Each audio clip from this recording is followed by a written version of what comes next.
Welcome to the Let's Build a Willys Jeep channel. This is a channel that's dedicated to getting your Willys Jeep back in operation and how to install various components onto your Jeep. Make sure to subscribe to stay up to the latest content.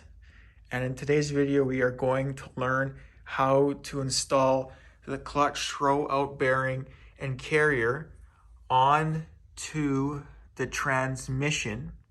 And this is where the transmission connects to the bell housing, and right in here is where the bearing will ride, and there will be a clutch control lever and a cable attached going through this hole right here, and it'll feed through the back of the bell housing and actually connect to your clutch pedal.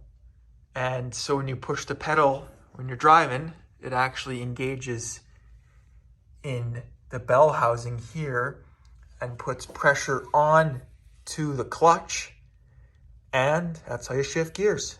There are a variety of different components that we need to install to ensure that the clutch throw bearing and carrier properly works and engages into the clutch. And starting from the left to right, we'll go over the components for this installation. First, we have the clutch throw-out bearing and carrier, which need to be pressed on together. If you buy these components separately, we can also buy them as a complete kit already assembled. Next, we have the clutch fork release lever, and that will put pressure onto the clutch throw-out bearing and carrier when the clutch pedal is engaged. Next, we have the clutch release bearing carrier spring, which will be attached to the throw-out bearing and carrier through this small little hole, as you can see right there. There is also the clutch control lever cable and yoke, and these components are very important because actually when you push down the clutch pedal, you pull on this cable, which actually pulls on the lever, which pushes pressure onto the clutch throw bearing and carrier, and the spring ensures that this will always return back. And so when you let go of the clutch pedal, the barrier returns back to its position. It doesn't put pressure on the clutch. It will also need some high temperature grease here because we need to make sure we grease up everything, because these are very high wear components and we want to make sure they'll last a long time and make sure they don't rust and they operate smoothly. And now let's get this installation started. First thing you want to do is use some high temperature grease, and we will now grease up the shaft.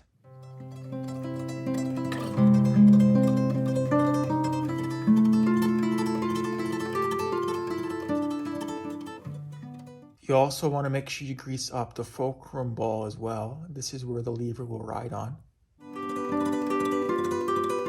Here is a close review of what I just greased up. So you grease up the shaft. Make sure you put a little bit of grease on the back as well, and put some grease on the fulcrum ball as well.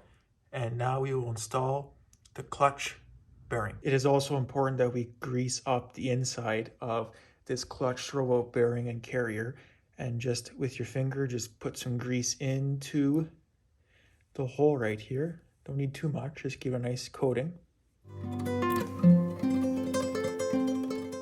Also put some grease on the clutch carrier, as this will be in contact with the backside of this right here. Make sure you have the clutch throw-out bearing and carrier orientated in the correct position. So you want to have it so these little, I guess, tabs or flaps are facing inwards and the large bearing is facing outwards, and it just slides on. But you want to have it so this little hole is towards the passenger side, or since our orientation is upside down, it is towards our right side. And now you just slide it on to the shaft.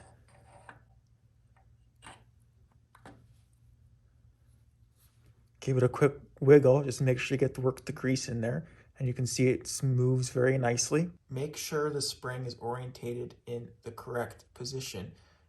So with this hook facing upwards like this will hook into the clutch throwout bearing and carrier from underneath like this. As you can see, just clips in like that. And now this loop is facing inwards because there's a small little hole located right there, and this spring will feed through the hole and hold the bearing in place. To give you a better understanding where this hole is, it's actually right here. As you can see, we can stick in this clothes hanger right here, and that's where the spring will be set and clip into. First, I would put the spring onto the front bearing retainer first because it's actually a lot easier to clip this side in first, and then you just feed it through that hole that I showed you. Just loop it in with some needle nose pliers, and now we will connect it to the bearing right here and make sure it's in the right orientation. As you can see, it hooks in towards this hole, and then this hook is facing upwards, and this will now hook into this hole right here. With the spring installed, gave it a quick test try. Ooh, look at that. Beautiful. Now we apply some grease to the lever. So apply some grease where it will be resting on the bearing. It's a little bit on each side. And then we'll put a little bit more in that hole. The fulcrum ball will be. Give the fulcrum ball one more shot of grease just to make sure we got lots of grease on here.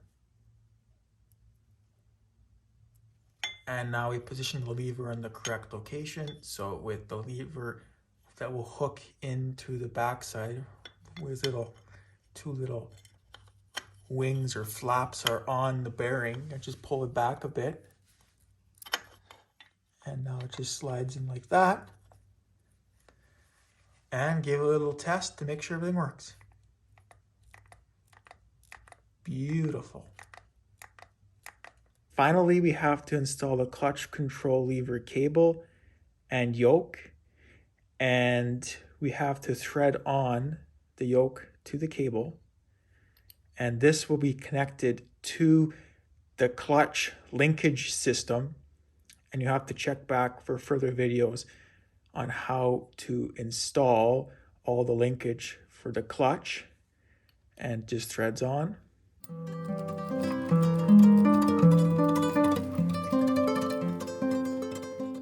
I would also put some grease where the ball on the clutch control lever cable will ride.